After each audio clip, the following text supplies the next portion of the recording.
Hello and welcome to the Overly Animated podcast, where we take animation seriously. We talk everything animation here, including Little Witch Academia, which we'll be getting into today. I'm your host, Beatriz Mourad, and today I'm joined by Steve Zeck. Hello. And April Collins. Hi.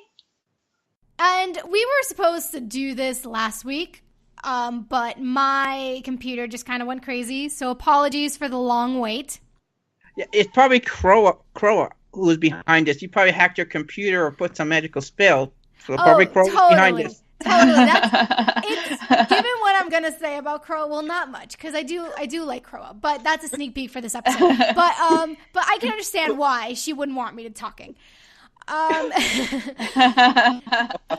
But yes, continuing our Little Witch Academia coverage, today we'll be discussing episode 14 and 17. Well, 14 to 17. Sorry. If you haven't been following our Little Witch Academia series, please make sure to also check out our previous podcasts at overlyanimated.com, where you can find out more about this particular podcast as well.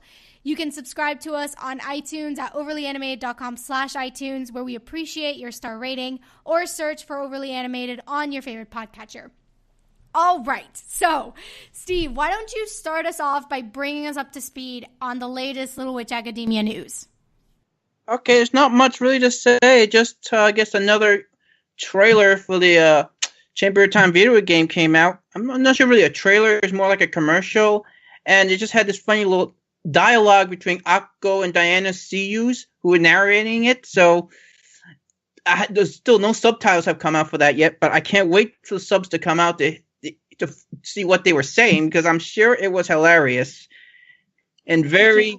Yeah, very Dinoco-esque. I should listen in. I didn't take like 3 years of Japanese just to not be able to understand that. But I haven't watched it. Do you know when the video game's coming out? Oh, well, I don't know. In Japan, it's supposed to come out this month in November. And for us, I guess early 2018. I know you. I left a trailer, that clip of that on the Discord, and also here on our Skype call. But if you maybe after this, I will email you the link when we're done recording. See, it's like I don't know. I don't know if I want to see it. You know, I don't know if I want to. You don't know if you're into that. No, not into it. I know. I know I'm into it. The thing No, is, well, I mean, like, not like that, but.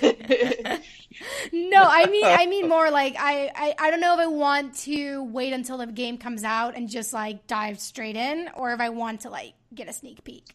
I still haven't decided. Yeah, but it's kind of they're like video game like trailers and commercials always feel very spoilery to me. So like I'm like, oh, if I can control like the spoilers in this sense, then I will do that. Like, and I'm sure there are a lot of probably Let's Plays too. So mostly from Japan right now, but if you want to get a sneak peek and get a spoiler what happens in the game. Well, I don't, so that means I shouldn't. Yeah. I just say if you.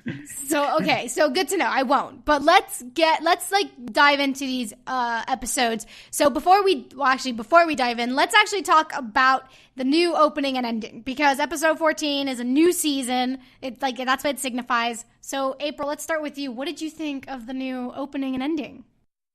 I liked it. I kind of liked it a lot more than the original one. It felt, I don't know, like, it's gonna sound really weird to say that, but I felt that it was more like anime-esque, if that means makes sense. anything. That makes sense. Yeah, okay. Because like before I felt like, oh, okay, like okay, you're just a show, like it seemed very like thrown together kind of like at the last minute sort of thing.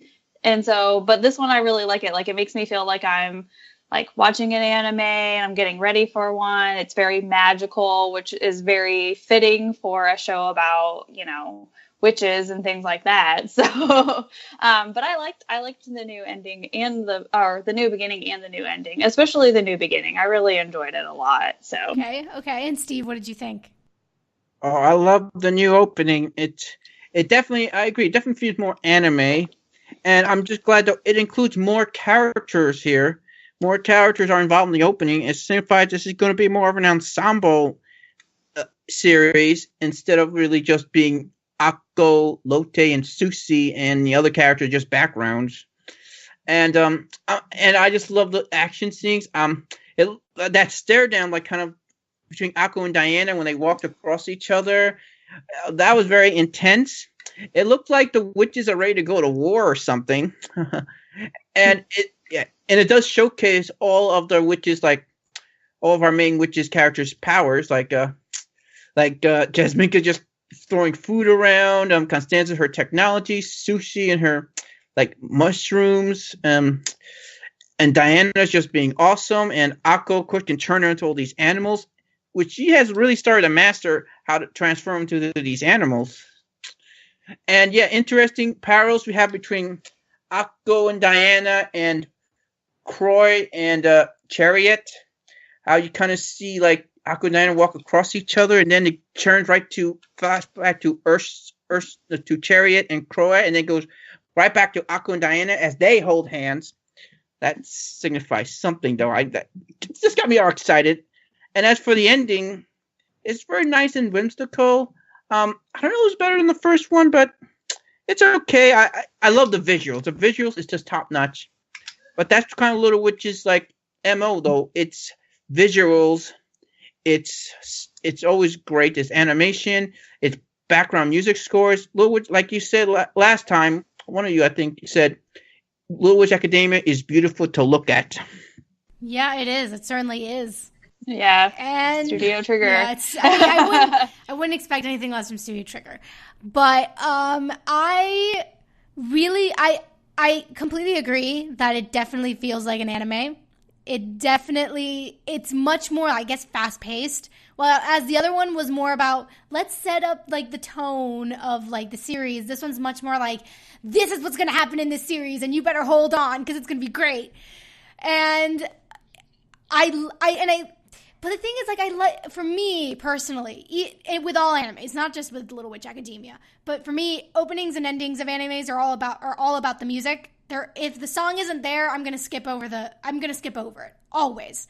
And you know, I kind of like the first song of like the first opening song better. The endings are all like both of them. I always would skip over. So even though this one I think is an improvement in terms of music, I still was like. I can never sit through the endings for this series. So sorry, Little Witch, but you need to step up your game with these endings. But that's okay. I agree, Sarah, because I think Little Witch Academia, when I talk about is great music, I like the music scores better than the actual songs, if that makes sense. Yeah, that makes sense. Yeah. But yeah.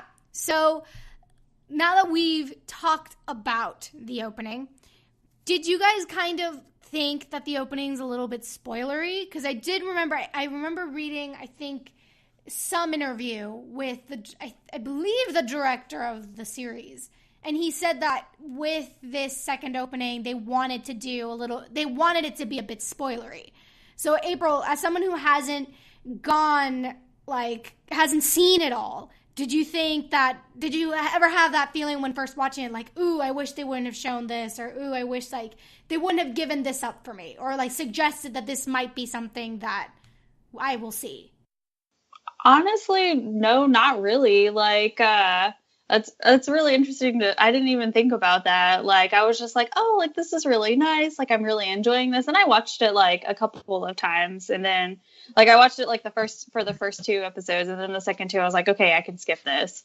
But like, because I do that with everything as well. But I didn't feel like anything was like spoiled. And then it was funny because I was just like, like we kind of talk about these things, like the whole like Akko and Diana like holding hands kind of thing, and I was like, oh, that's our ship. Like, hey, like that's the one ship that we want from this show kind of thing. And I was like, oh, like that's exciting. But I wasn't like, I don't know. I'm also like the type of person who doesn't necessarily like stray away from spoilers sometimes, especially, you know, in what we do with the podcast. And so I'm like, oh, like maybe this is a thing, kind of like I embrace it. So if it was like super spoilery then it like went over my head. So Gotcha. No, yeah, I'm not saying that it is. I'm just saying like that's what the guy said. Like he wanted to kind of show what the season was in those like very few seconds that the opening is. So I was just curious. Yeah. No, I enjoyed it. Like I didn't find that I felt anything was spoiled for me, unless now I have to rewatch it. Ooh, that's fine. Yeah. Well, compared to a lot of the enemies I watched, it's not that spoily. Yeah, it's not. The enemies I watch are a lot of the enemies I watch, their openings are much more spoily. But some of them are, yeah. But then other ones, like, not so much, like, at all. So there's always, like, very, like, pretty visuals, sort of, like, you know, I say categorizing, but I know that's the wrong word that I want. But, like, you know, sort of displaying the characters and, like, who they are. Different, like, Little Witch Academia from, like, a lot of the other animes I watched, though, it's Little Witch Academia is complete, like, original story. A lot of the other animes I watch are, like, adaptations of manga. So I guess they can be a little more spoilies for the people who read the manga, so they don't really care. Like, you probably know this already. But Little Witch catering to both crowds. Yes. Yeah. That's true. Okay, so can you guys, like, Steve, can you give me your overall impressions of, without going too deep into them, because we're going to break them down, but can you give me your overall impressions of episodes 14, 15, 16, and 17? Okay. 14, very good, very, like, nice, like season premiere, like, even though it's not really season premiere. How they set it up with the new semester, you know, code word for new season. I thought it was fine. Very convenient, though, how they, episode 14, how they wrote Ursula out of the episode, so all our other characters could meet Croa without Ursula, like, giving her impressions. They can meet her, like, how you say the word, just non-biased, like, meet Croa and just see what she can do without, you know, Ursula interaction. 15 was like the action episode we've all been waiting for, like the Ursula Chariot episode you guys wanted. We finally kind of really got to see a little bit of that. We got to see her in action, and that music score when she was on the tower dodging all those gargoyles. I mean, that was great.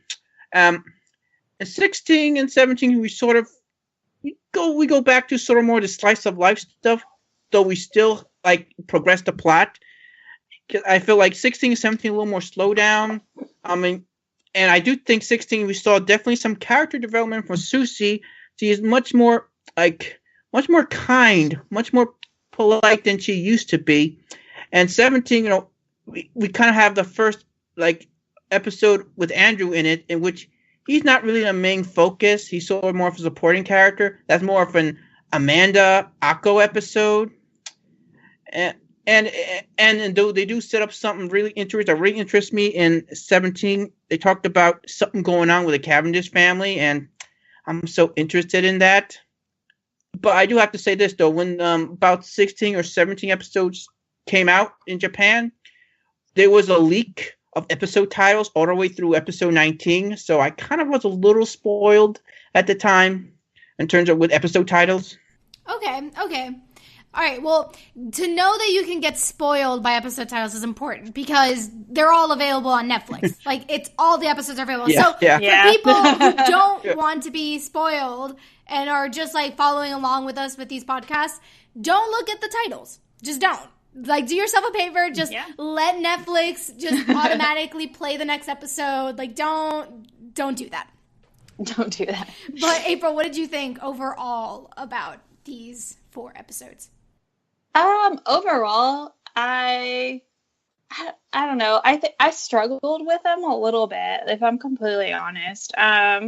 You know, we introduced a lot of like new things in like the 14th episode, and I liked that like the 14th and the 15th episode like flow from I guess the season finale or the 13th episode. So I like that we sort of have that flow. And they're very, very, like, plot heavy. Another plot heavy, I guess. I enjoyed 16. I don't know. Like, I enjoyed the slice of life episodes about this show. And I really enjoyed, like, the 16th and the 17th one, especially the 17th. I really liked that sort of, like, Akko and Amanda adventure. And just kind of getting to see like Andrew a little bit more, because I feel like he's like set up to be this really important character, but we haven't really had much of him. Like we've only seen him like 2 other times, and we're 17 episodes in. So, but I mean, they were all right. So I'm still like interested in this show, and I still want to see where it goes. But I don't know. There was like another like plot introduction, and I was just like, another like thing. How many more things do we have? Like, oh. So it kind of like, I was kind of like bothered by that, and it took me like a couple like I like watched the 14th one, and I was like very frustrated, and I was like, okay. And then I like watched it again, and then watched the 15th one, and I was like, oh, like I like that they're like working on one of the other plots that was set up, but I just wish we were introducing more like separate sort of plot. I don't know. Maybe that's just my like blind impression, because I'm like haven't finished it yet. So no, I agree. That's definitely one of my critiques, is that the show just lacks this balance, both with its characters, with its just plot, just the way it just decides to kind of plot vomit in specific episodes. Yeah. Like it was like, it just does this unnecessarily instead of sprinkling it throughout. Like you could still have plot in the slice of life episodes, or like progress plot slightly without having to like over stimulate. That's not what I want to say, but that's what I'm gonna say. Overstimulate the audience, without just yeah. And I think it's sort of jarring to like, because we didn't really we didn't really get the plot until like the like previous 3 episodes that we watched. Yeah. And so I was like, okay, we've got like these like 2 like plot elements, and that's great. Or like 2 or 3, and then it's like, here, let's have another one. And I'm like, but you haven't barely like touched the other one, like the others that you've thrown in my face already. And so it very much feels like plot vomit. Like, I like that phrase. Yeah. Like, I mean, I don't mind multiple plot lines. For me, it's more about just you can spread them out evenly so that it can work, so that it doesn't feel like you're just scrambling to throw things in despite having like 8 episodes previous where you did nothing. There's just... I think I wouldn't mind there being like all this different plot if it was more like, if you didn't throw it all at me at once. Like if you had started like the 7 words plot like earlier, then that would have been great. Like that, or like the whole, what is it, the 9 old witches or whatever. Like if you would have given that to me earlier, like that would have been great. Like, but it's like all at once kind of thing. I don't.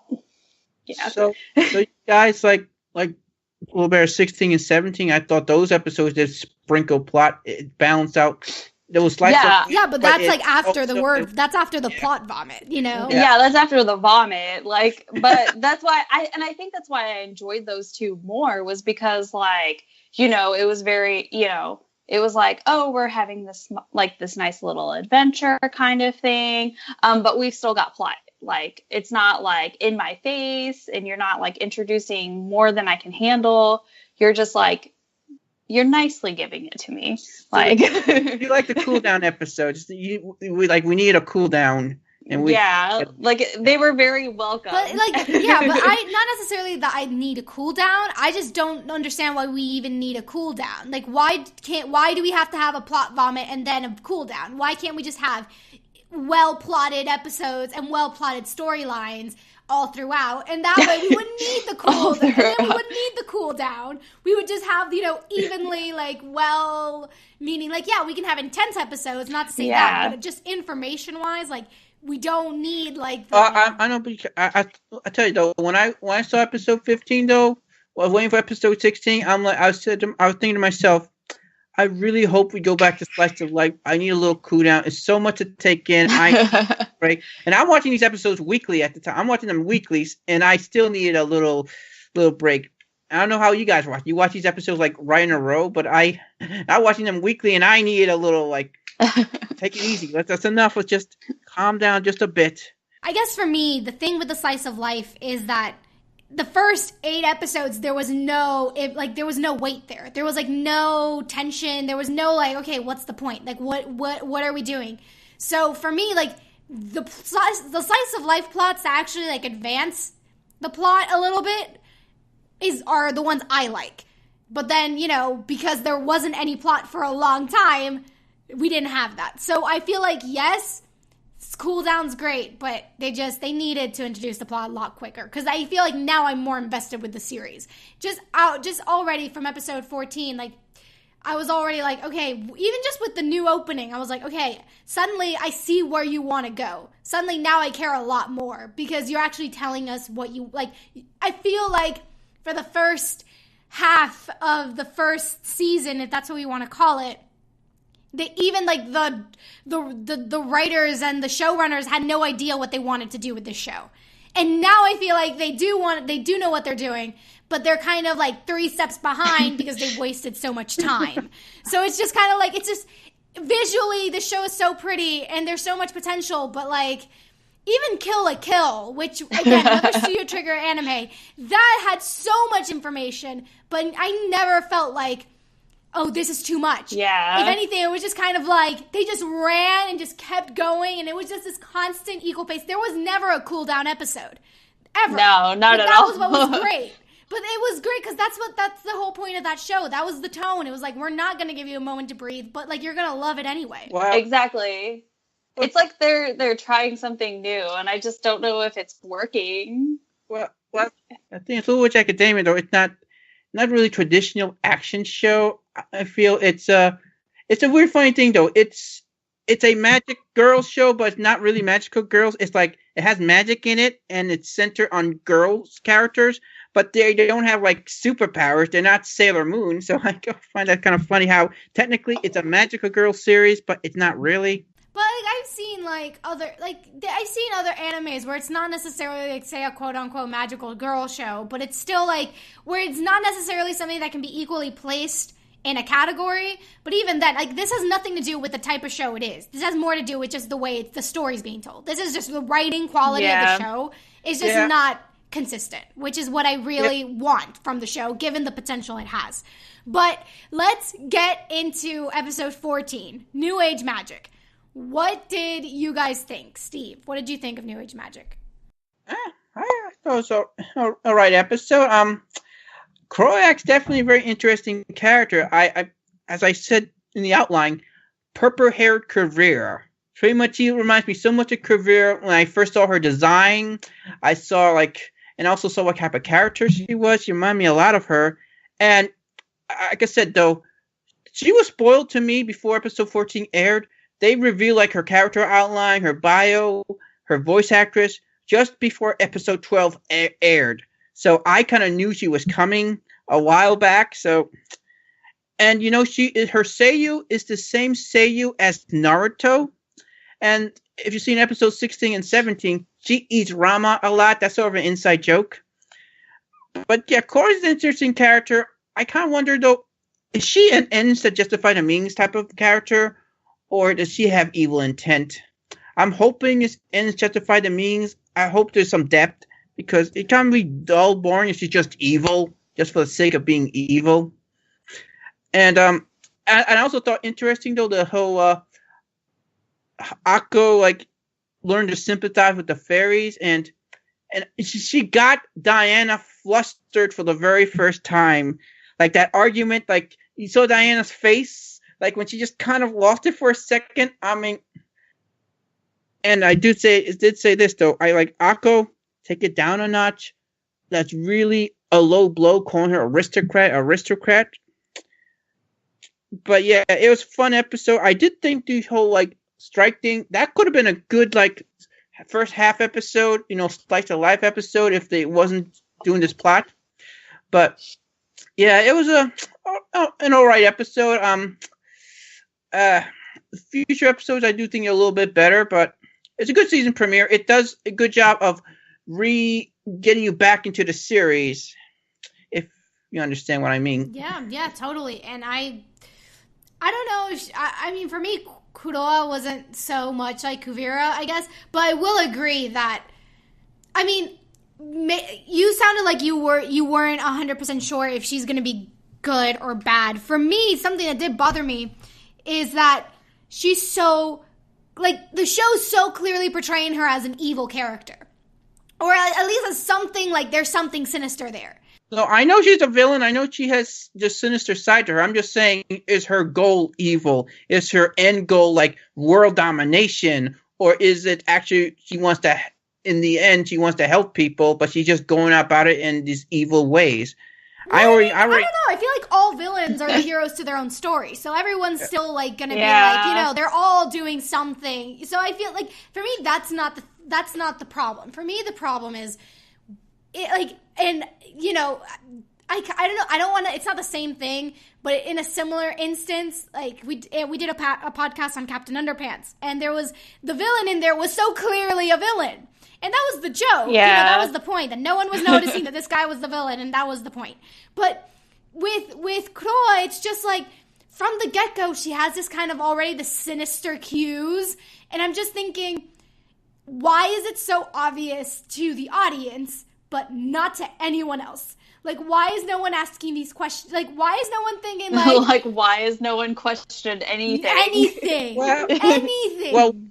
Well, actually, one character knows she's evil. That is Ursula. Actually. See, but no, like, but we'll get to that in episode 15 discussion. We'll get to that. Yeah. But, like, she can't be the only one who goes, like, hey, like, it's, like, I don't know. I just find it lazy that it's, like, really, she's the only one where warning bells go off, and it's because she knows, and because she apparently, like, I don't know, like, she apparently knows this woman, so it's, like, it's because she knows her that warning bells are going off. There's a history between them, so that's why she knows she's evil, but no one else is kind of figuring out that she's just kind of, like, very, I don't know, the way she's portrayed is so sinister that it's, like, kind of impossible for me to believe that Ursula would be the only one that has some sort of doubts. Like, that to me, even, like, the professors, I'm just like, they doubt the technology for a second, but then it's like, come on, like, well, go we had a that little one further. professor. Yeah, but that's what I mean, like, go a little further. That's what I'm asking. I'm like, there has to be, it can't be just one character. There needs to be a little bit more. Like, I feel like they're giving specific characters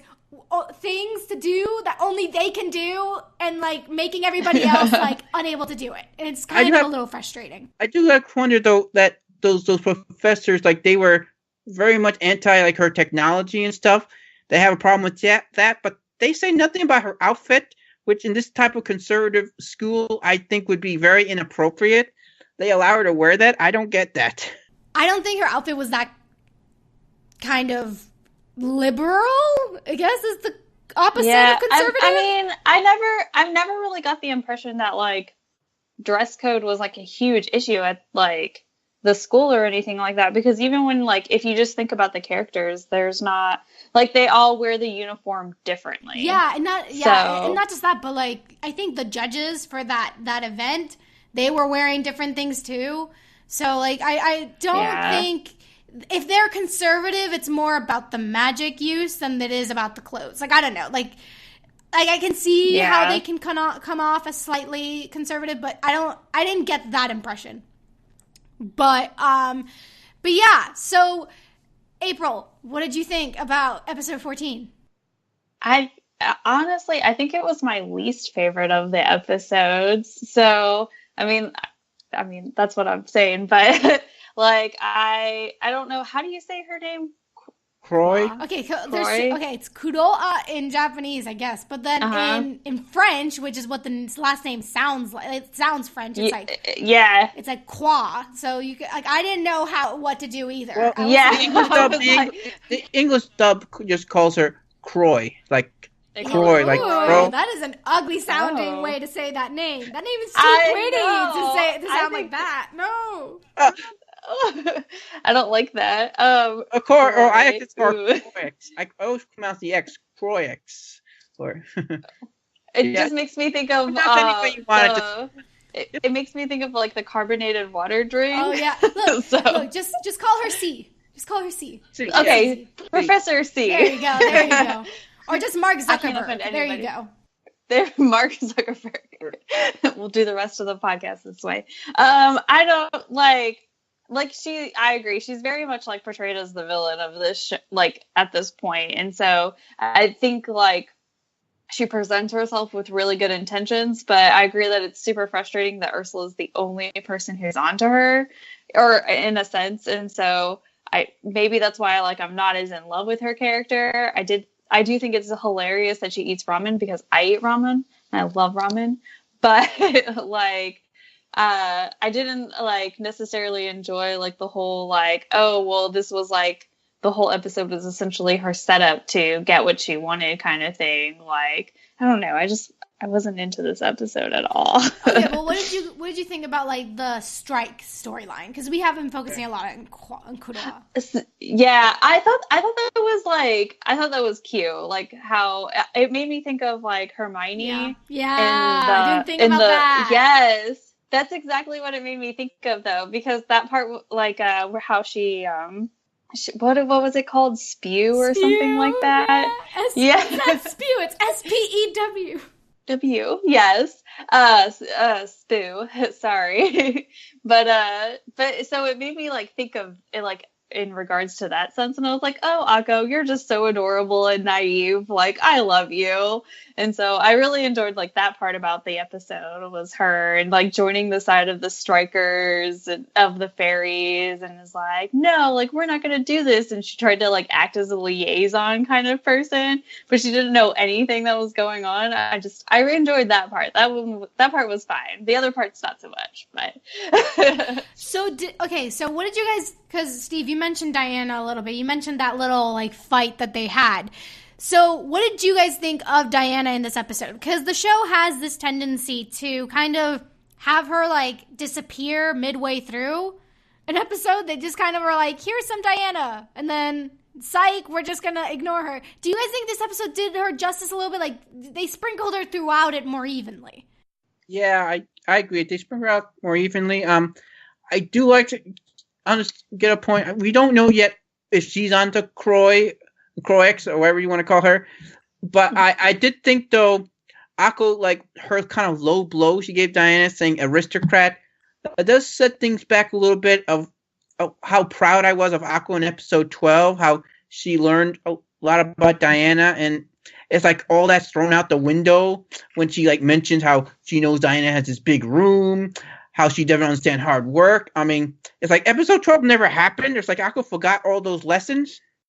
Yeah, I can see that. Yeah, I mean, she is from this like well, I mean, I don't think it's like a low blow to call her an aristocrat because she kind of is. I was gonna say I don't like she. It's such a fact. She very much is, and she presents herself that way too. So like, it's not. I wouldn't necessarily take it as like a low blow on Akko. It's more so like she's calling her out on it. She's like, hey, like that to me was like, Akko, like you like.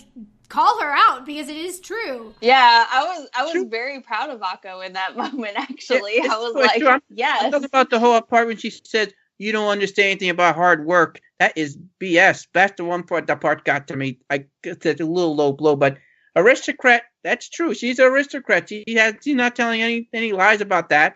And I did love though Diana's little flustered face. Like the very first time in the series, she actually gets a little frustrated. I'm like, finally, this like perfect facade of this character, you showed a little vulnerability. I was very happy to see that. Yeah, I really like that. And I also kind of love how Diana in the beginning was kind of like a creep.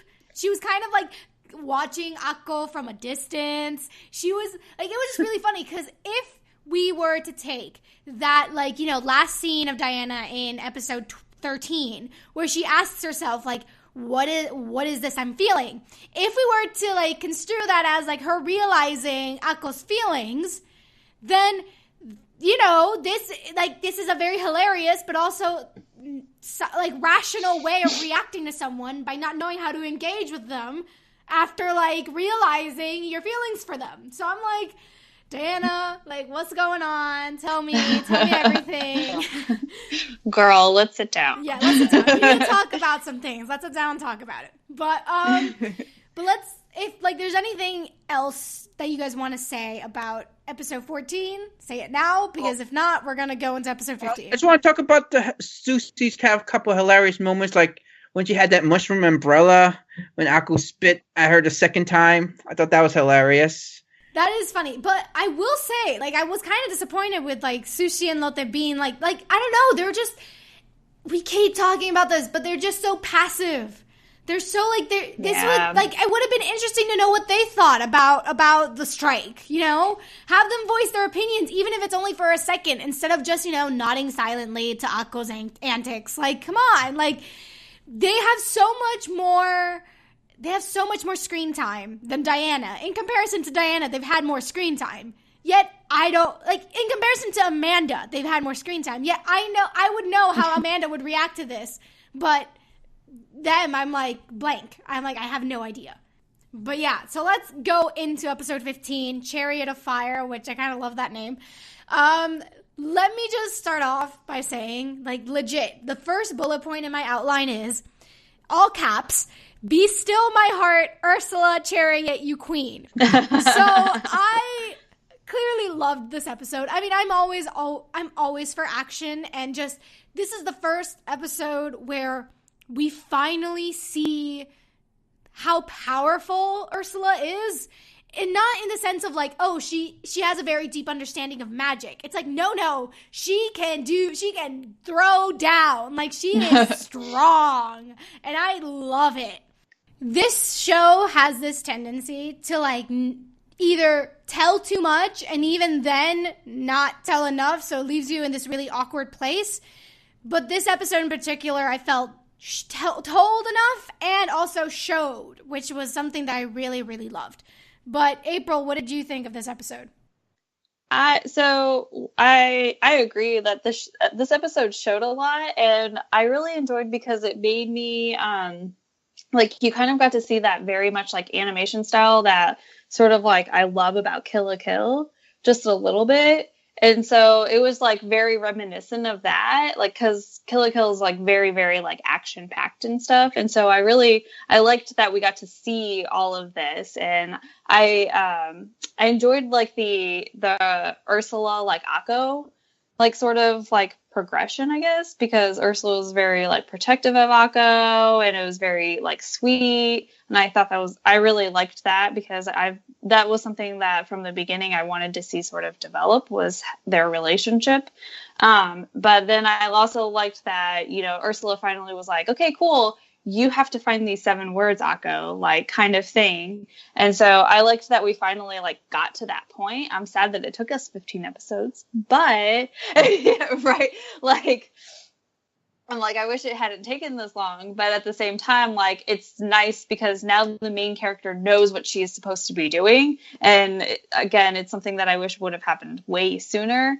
But it's nice because now, Akko knows what she needs to do so that they can restore the flow of magic. Because that's what's important to Akko is, magic in the world and being, being able to spread and share that. And so, it's kind of here's your end game kind of thing. You wanted to be like Chariot, and what Chariot did was, spread the joy of magic to the world.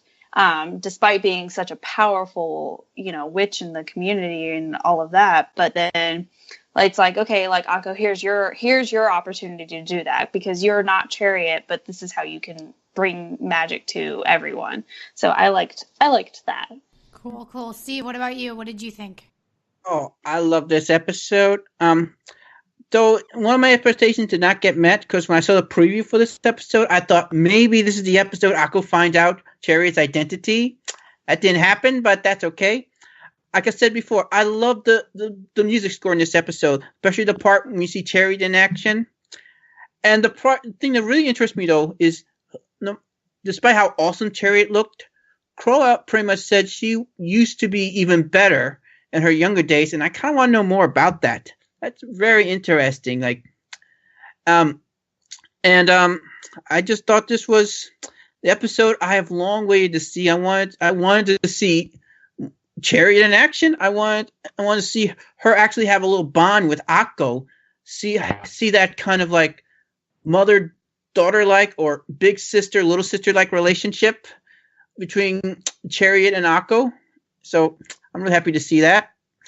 I did think though, and we also have a little, I guess, sort of purpose of those slice of life episodes. The first half was Kroa saw the whole thing. She was spying on Akko to all those little adventures, and then she probed her, which I thought was kind of creepy. But and also, can you just talk a little bit, Diana, just a bit? She had a little small part, but I just want to make a little prediction. When I saw this episode, at the end of the episode, I thought to myself, she's going to find out Chariot's identity herself, maybe before Akko does.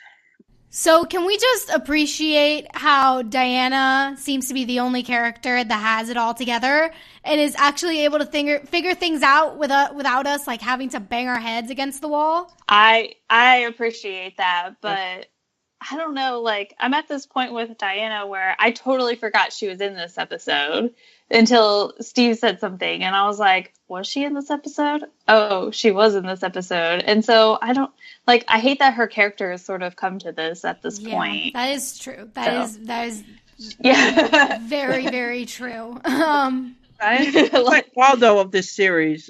But, you know, like, I really liked how, you know, like, yes, like, I love, like, it just feels like to me, with Studio Trigger seems to be very comfortable with this, like, very intense action. But then they're kind of out of their depth when it comes to, like, kind of this type of slice of life thing. And it just shows.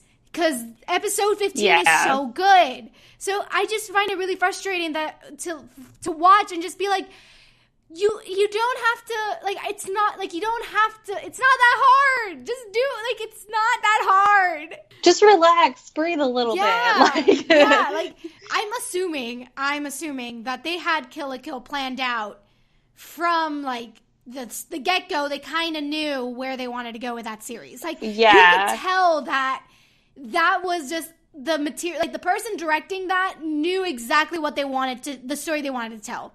Whereas with this series, I'm like, you had two, not one, two, like, small animated films before this. You had the time. Like, you had all of this ready to go, like, on lock. Yes.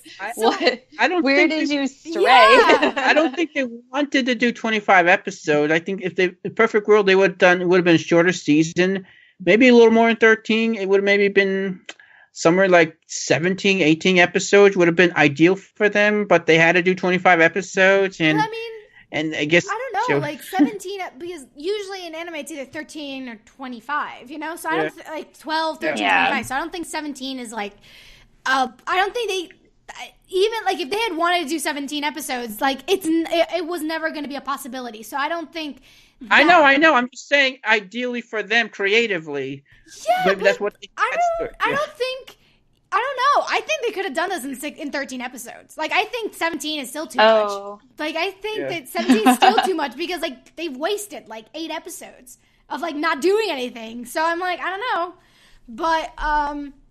But yeah, 15 is awesome. Diana is, like, again, only one that seems to have it all together. And 7 words, the thing with this plot line is that even though this show isn't like a quote-unquote magical girl show, or at least, like, it's not trying to be that, this is a very magical girl type of plot. Right. You know, it is. I mean, yeah, it is. I agree with that. And maybe just, like, I don't know. I think that it would work better. Like, I can see that plotline working with the 25 episode, like, scheme. Like, do you get what I'm saying? Like, if you had introduced it right away, then, like, those slice of life episodes could be so much more. Yeah. You know what I mean? Like, and so they would make sense because it's not like it's not about, and I think that's, like, something that I enjoy about, like, the 16th episode, and I know I'm sort of jumping ahead, is that, like, Akko's like, okay, I want to find this word kind of thing. And then, you know, like, it would be, like, interesting for her to, like, like be so focused on trying to find the word that she doesn't like find the next word, but then like maybe the next episode she does, kind of thing, or like maybe 2 episodes down. You get what I'm saying? Yeah, like, totally. Like the plot works on a 25 episode format, but it doesn't work whenever you only introduce it to the main character at the 15th episode. Like at that point, like you've wasted the entire season. Yeah. And it kind of like begs the question, like, hey, Akko, like these 2 little bead things had been shining for a while, and you just decided to not even question it. Like, you didn't notice. Yeah, you didn't notice like that random word that you had no idea you knew, but you just suddenly said it in the first episode. Like, you didn't even like try to understand. Didn't even question it. Akko, she's kind of dense, though. She's kind of dense. She can't figure out Ursula and Chariot the same person when it's so obvious. You know what? But like, it gets to the point. I don't think that's obvious. Yeah, and and it gets to the point where. But those clues do point like how.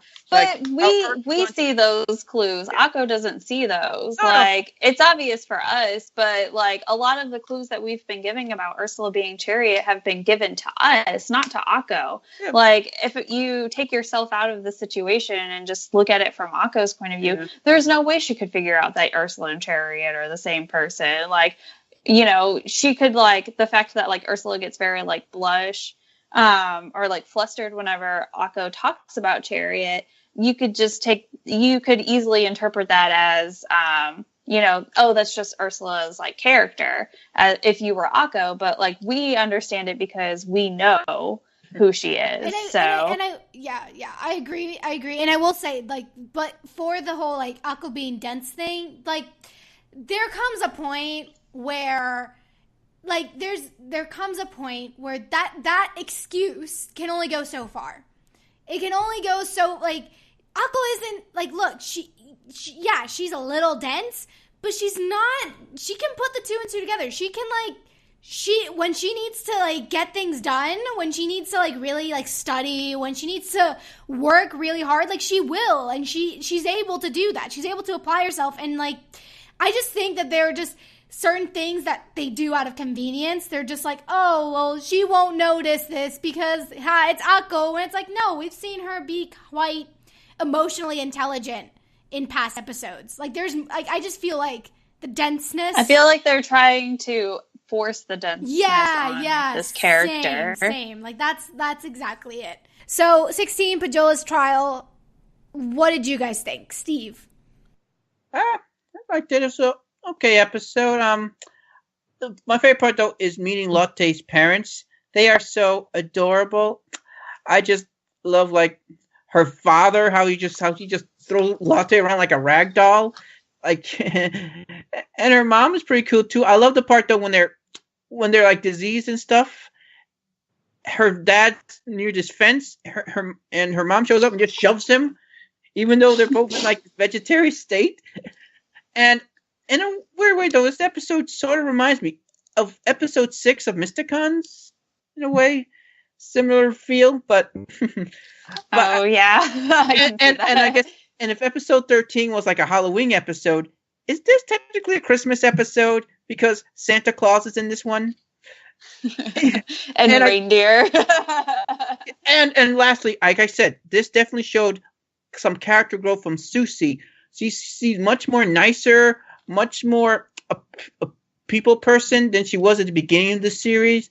Remember in the beginning of the series how she was willing to sacrifice Akko and Lotte? And now she's so much more chill. She's so much more likable. Okay. April, what about you? What did you think? I enjoyed this episode. I thought it was cute. I liked meeting Lotte's parents and seeing like her neighborhood. And I know this is on the like the Wikipedia page and everything, but she's like Lotte's from Finland, so. because I know we had been questioning where each of the characters come from. So I saw that and I was like, oh, that's so cute. Like, and I thought the little thing with the disease was interesting because it was like, oh yeah, it only comes about whenever like this one particular thing happens and then this other particular thing happens and then this other particular thing happens. And I was just like, this is ridiculous. Like, I love that. Like, I enjoy like super ridiculous like plot lines. But then like, you know, and I loved the whole like Akko being like, I don't know. I felt like Akko was Akko again because she was just like, I have to find the fourth word. Like, I'm going to find the fourth word. Like, it was like Akko on a mission kind of thing that we've seen in like previous sort of slice of life episodes. So I kind of enjoyed like her, like, you guys, I have to find it. And everyone's like, okay, well, you can try and find it while we go do this thing. Like, kind of thing. And I think this was like the episode that I want from like this plot line kind of thing. Like, here's Akko being Akko trying to like fulfill her mission, and then like, you know, and I liked the little monster. What was it, a Yeti or something like that? Yeah, the Yeti, like the little snow monster. I thought that was so funny. She makes him do it over and over again. But I felt bad for him too. I was just like, Akko, you're being mean. Like, stop it. And by the way, just me though, this little message here about internet trolls, similar to episode 4. Which like we go back to cool. That. Great that you pointed that out. Why does it have to be the same exact problem? Why can't it be like, it could still be internet trolls, but maybe instead of it being again like just attacking an artist, it could have been like, oh, maybe they like don't take him seriously because he's a Yeti or something. Like, why does it have to be the same copy paste same thing? Like, I would have just appreciated just a little bit more like creativity on their part, so that like, I don't know, like I'm the type of person who like, if I start seeing, say I write something and I see like that I used a word too close to the, like if I use a word twice and it's too same close, word, yeah, and it's too close together, I'm like, I need a new word. I can't use it. So you're like, wait, I've recently used the word butterfly. I need to find something. Exactly. So like for me, that was very frustrating. But yeah, I liked the episode again because we now know the plot. The slice of lifeness doesn't have this kind of like what's that word? Like, it doesn't have a mundaneness to it. It doesn't have a mundaneness to it. And if the entire show were like mundaneness, then I wouldn't have a problem with it. But because this isn't that type of show, like if it's mundane, I'm like, come on now, come on. But yeah, one more point though. I do see though this episode we saw a brief little flashback with Chariot and Croy and Professor Woodworth, and it seemed though Croy is definitely is a very impatient person. Knows how to eat instant ramen. He's very impatient, and this episode shows that Akko can be very impatient. So maybe there's sort of a connection there, showing their similarities. How Akko has a similarity to the villain of the series. That's interesting. I didn't notice that, and that is like a very good. I did not either. So that's a very good reading into not just Croa, but also like Akko having that similar issue. But I will say, of that flashback, whose flashback is it? Is it like Akko having a vision from like the shiny rod, or is it? Well, that's Ursula. Is it Ursula? Because like they don't make it clear. They don't make the flashback clear, which is like, this is a great segue into like my biggest issue with the episode, because the thing with this episode is that it could have been really creepy. It could have been this really interesting kind of disease horror type of like episode, or they could have incorporated Lotte and Sushi into it a lot more. Because even though we get insight into Lotte like and her family, like for like a good chunk of the episode, she's not like a central figure in the episode. She's not. And I just think like, why not? Like, why didn't Lotte, like, maybe because her parents were like, you know, so like they were infected and she's so scared, maybe she was able to fight off the disease for like X amount of time longer because she had like the will to do it, and Akko and her go on this adventure and it could have been really cool. But no, that doesn't happen. Like, she's very quickly like green. So that is like, and that is a great way to like segue into this kind of laziness I'm finding in terms of the animation, because I'm trying to understand why the writing takes these kind of shortcuts, and maybe it is because like they just are like, look, animation's tedious, it's a long process, it's hard enough as it is. maybe it's because, like, they had a very short schedule that they just don't have time to animate things, so they're taking a lot of shortcuts, so that's why it feels so awkward. And this was, like, an episode where I'm like, they could have done a lot of really interesting things, but they just didn't.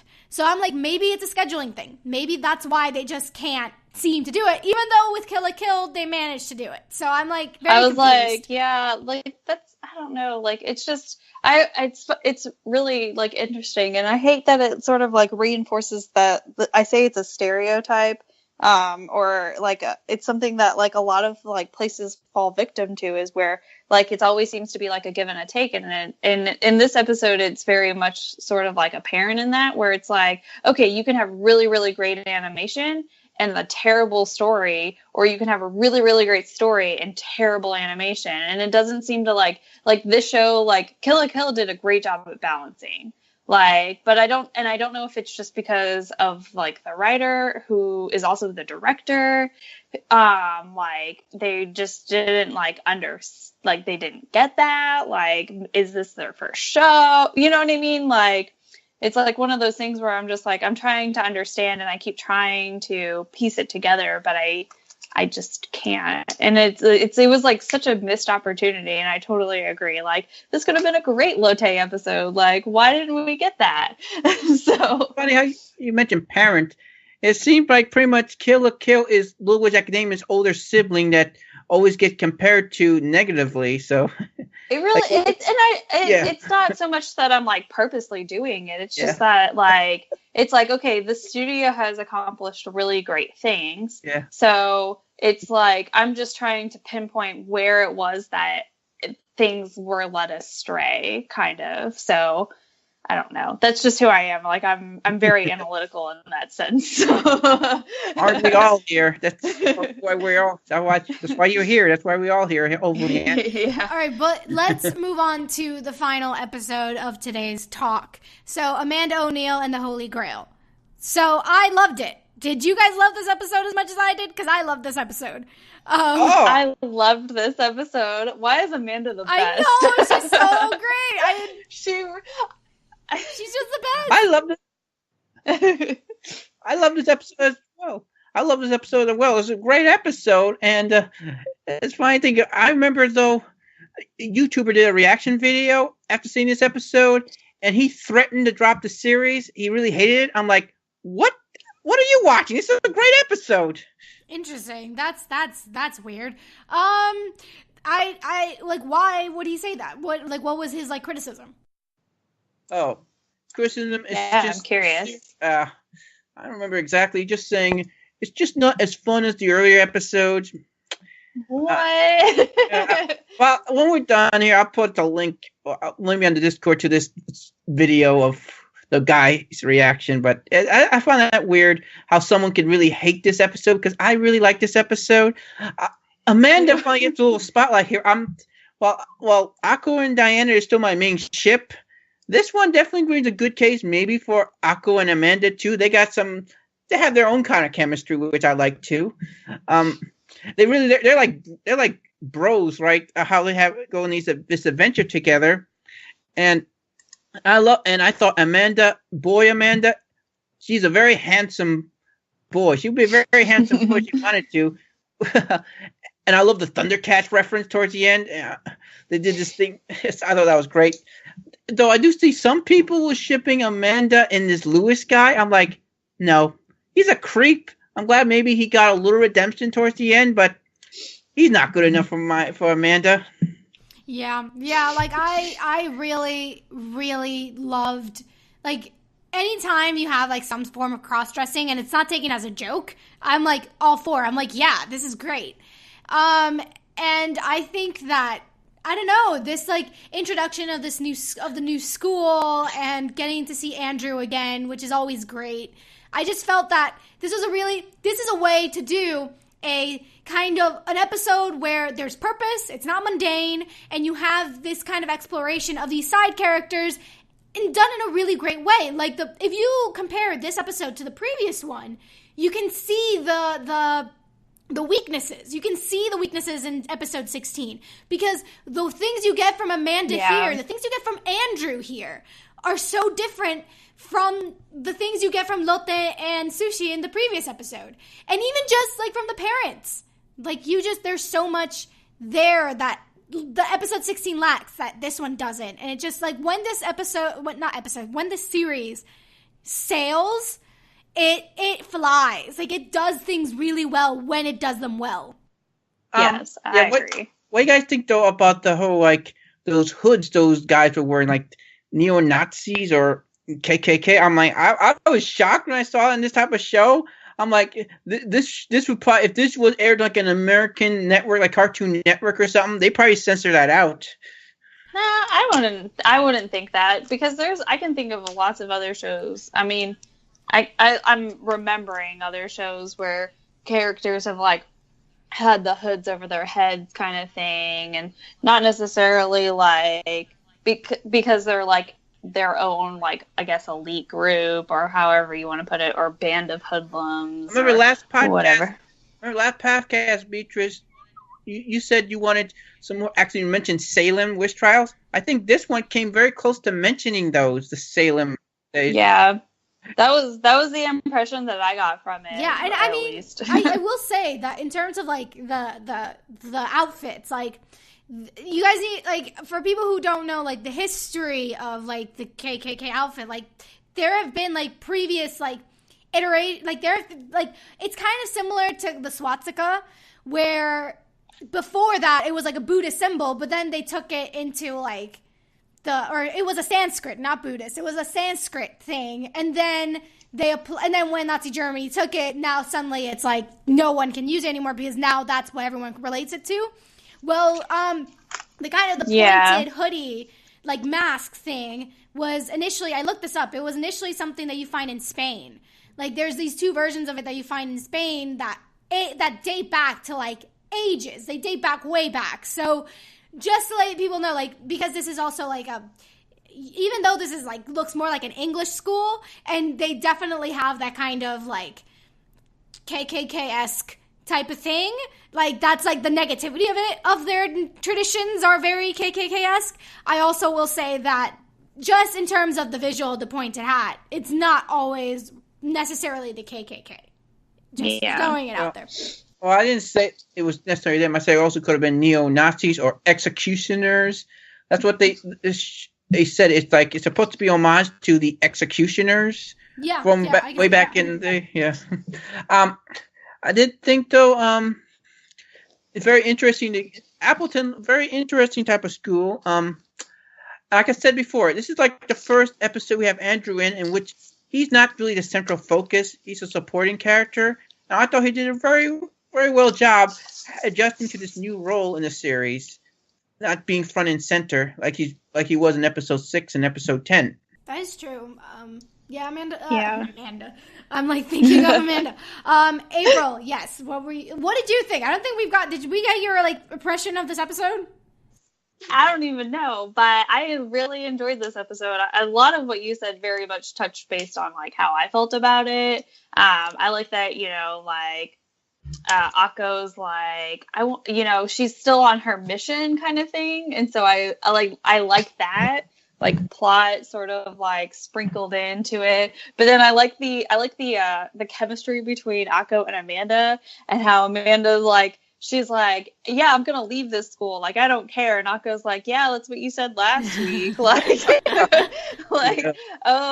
is this gonna be the week that you actually leave? Like I really enjoyed like those like small little moments between the two of them. And then like, there's never anything wrong with an episode where two girls break into the all guys school, or where the guys break into the all girls school, or whatever. But I really enjoyed that sort of thing. And like, I like that they're looking for the holy grail, like of all of the art, like relics that you could have like gone with, you chose the holy grail. I don't even remember if they explained what it did or what its purpose was, but like, I was just like, okay, they're just trying to find the holy grail, like awesome, and then like,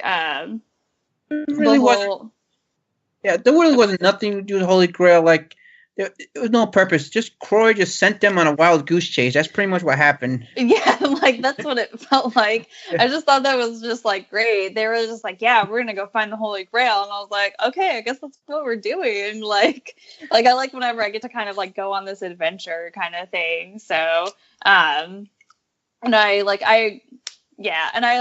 the like Andrew and like the Lewis thing, and I agree, Lewis is super kind of creepy, but but like Andrew like works really well as like that sort of like secondary kind of like character, and I liked him in that role. Like I liked that we kind of got that like Andrew interaction. Like I don't know what it was about this episode, but I really enjoyed Andrew in it.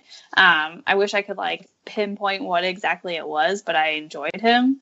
So, and I liked that he was like, he sort of like approaches Akko and like he's trying to understand her kind of thing. Like I like that, where like everyone's just like, okay, that's Akko, she's crazy, she wants to be like Chariot, like, but Andrew's like, okay, well, why? Like, tell me like these things and stuff like that. And then you can sort of like see like that internal struggle within him, because he's got like all of these like expectations set upon him, but he doesn't necessarily want those. So I liked that. I think Andrew's been like nicely developed to this point. Yeah. And Andrew, like I say, he does a very well job. Like we talked about in Discord, we talk about Mysticons, how they do a good job. Malvoron and Casey maybe not taking like center stage too much. And I think Witch Academia does the same thing with Andrew. He's not like taking over the show like some of the characters, male characters on RWBY does. I do find it interesting. As bad as much of a creep that Lewis is, his dad is much worse. Probably his dad is like really like a creep, and he's probably worse than Andrew's dad. Probably, like that wouldn't surprise me in the slightest. I will say the one big thing that did bother me this episode is that they just kind of throw away this thing of like, oh yeah, the Cavendishes are struggling, and it's just like, no, yeah, you don't get to. What does that even mean? I'm like, you don't get to do this. You don't get to say this, and not only not have Diana in it. It's fine if you don't have Diana in it. Fine, you don't want to go into it yet. That's fine. But you can't even have Akko reacting or Amanda reacting to this. They won't go like, gee, I wonder what's wrong with Diana's family, or gee, what's going on with Diana? Like, why can't they just say it? Why? We just don't care. Why is everybody so like no expression? Actually, Beatriz, I could call like Ron on that. Akko did react. She's like, I wonder what's up with Diana's family. I wonder if she's okay. Amanda's the only one who really just did not care. She changed the subject quickly, but Akko definitely was interested in what was going on with the Cavendish's family. I don't remember that. I didn't see that. I was going to say, I did not get that at all. It's a very brief moment. It didn't interest me, though. I am interested to see what is up with the Cavendish family. April, I guess since you're the only one who haven't watched ahead, what do you think? Theories. What is going on with the Cavendishes? I don't know. Maybe they don't have money. Like, that just seems like such a cop-out storyline, though. Like, they don't have money anymore. Like, oh no. I could not even begin to tell you. I was I thought, because I never got that impression. I was just like, oh, because everyone like regards, like has like high regards for them, and they're just like, well, Diana comes from such a elite family, and it's like, okay, like I get that, but like there's not been anything to lead me believe. And then they're like, oh, well, they're struggling, and I'm like, struggling with what? Like they have too many like gowns? What? I don't know. They can't find enough help for their home? What's going on? Like, I thought at the time, like, if whatever's wrong with them, I thought maybe the solution they're going to try to fix it is Andrew and Diana engagement. I kind of was thinking they're going to do that. Solution to everything. Yeah, you have to marry the highest families. That's what I want in a weird way. I want, not because I romantically ship them or anything. It's just that's kind of like create maybe drama, and the fact though that Andrew and Diana, they're so like similar, and they would have very good looking children. But I just love the angst of how Akko will react to it. how would she react to having these two people that she probably knows they don't want to marry each other. They don't love each other like married people are supposed to. What would Akko do? Would she just allow that to happen? I mean, yeah, we don't know. We don't know what Akko's home life is. She might have a boyfriend or girlfriend. We don't know. But I don't know. One, she might be too dense to notice. One, and two, I don't know. I don't think this is that type of show. I really don't.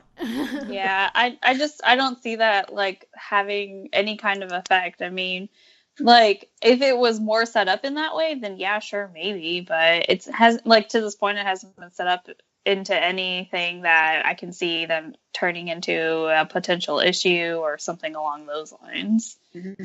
I could be wrong, though, because apparently we've got techno magic now, so... Oh, and by the way, like, you know those little boxes, those little cubes? Like, they saw Akko, I think it's Akko, like, being like, oh, those again. Oh, well, like, I'm just like, are you kidding me? Are you kidding me? Like, we're not putting two and two together. Got it. Cool.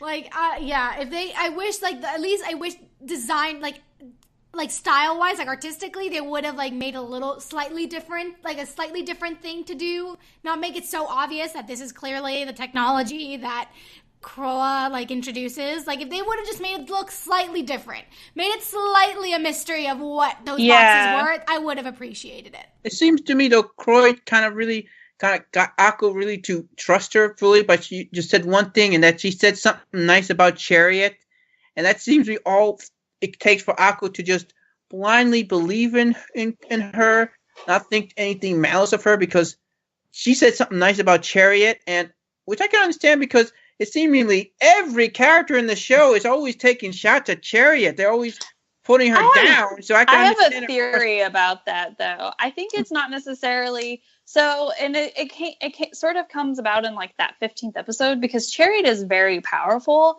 and I don't think that's ever been like a question. But I think it's one of those things where the other witches were sad to see her use her magic in a way that wasn't necessarily like helpful in the community. Does that make sense? Like, and so they felt that she had all of this great power and everything like that, and she just sort of in their eyes wasted it to, bring entertainment and joy to, not just like witches, but to like anybody. And so I think that's probably like my theory as to why they're like, oh, Chariot, like, bleh, kind of thing, is because I couldn't think of a better way to express my emotions than that. But yeah, that's just like my theory as to why they're so like down on Chariot. And I agree. I think I could be wrong. I feel like that's a very solid theory. But I agree with Steve. Like, I understand why like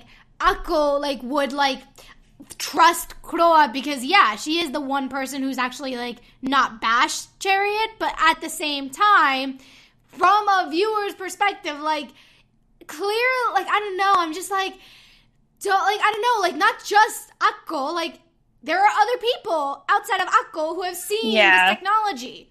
Like, there are other people who have seen these little cute, like, I don't know, I just feel like it's just very selective, the things they decide characters to react to, and that's just another reminder of that, and I feel like they could have been a lot better at handling this by just slightly changing the design. But any last thoughts before we finish off? I'm just curious how the next episodes are going to go, as always, because this is not where I thought we would be, like 17 episodes in. Where do you think it's going to go? I could not tell you anymore. I mean, are we going to finish the 7 words thing? Like, will Ursula actually reveal herself as Chariot? I feel like I'm like the ending narration for a TV show. Like, does Akko find out Ursula is Chariot? Like, will Ursula finally defeat her nemesis, Professor C? Find out next time. Like, Little Witch Academia. Yeah. Because, like, I couldn't tell you.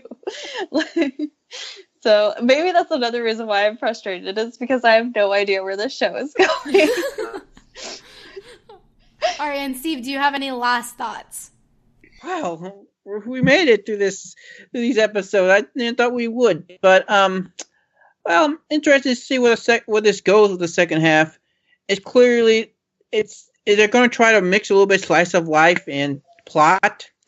I'm still I agree with you, Beatrice. I'm frustrated though the lack of Diana doing really anything. Now they're using her. I'm waiting. When is that Aqua Diana adventure going to come? They have teased us a couple of times, and I'm like, damn it, let it happen already. And also, can Aqua just find out Chariot's identity? I mean, I really want her to know. It'd be so cool, and it'd make things so much easier if Ursula just would tell Aqua the truth. I mean, why is she hiding it? Why you have to make it so much difficult for yourself, girl? Yeah, I completely agree. Yeah, that's all I'm gonna say. I feel like I don't want to say anything about what's to come because I feel like I'd mess that up and spoil it. So I'm just not gonna even answer that question.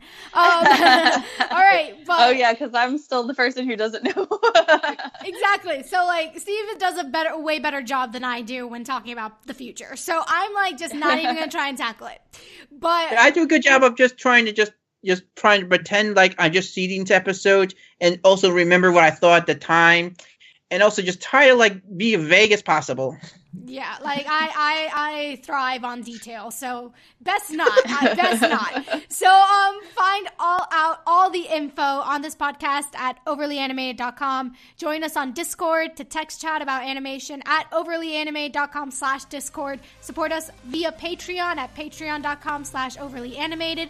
Thanks to our current patrons, especially our patron of the podcast, Hugh, aka Hugh Neutron. And thanks as always to our Patreon executive producers, John, Ryan, Steve, Alex, and Andy. Thanks for listening, guys, and we'll see you next time. Bye. Bye. Bye.